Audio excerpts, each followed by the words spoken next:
In this plan, we look at the investments returns insight. First, let's have a look at what's in the plan. This is for Julia Newton. I'll just expand using this downward arrow in the dashboard screen to see the things entered already.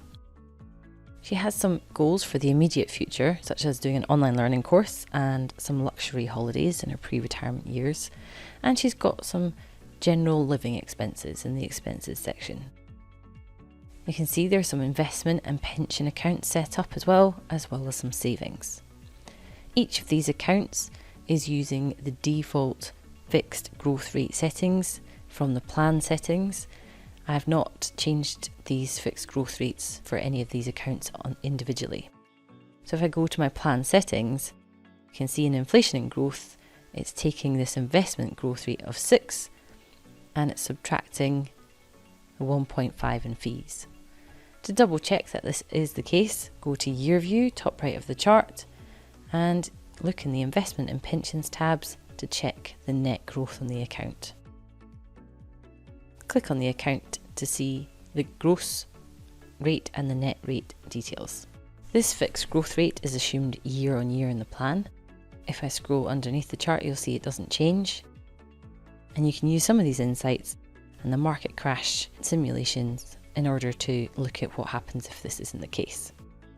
In this case, we're going to look at the investment returns insight. So if I go to Insight and Investment Returns, all I need to do is get started and this will run this insight.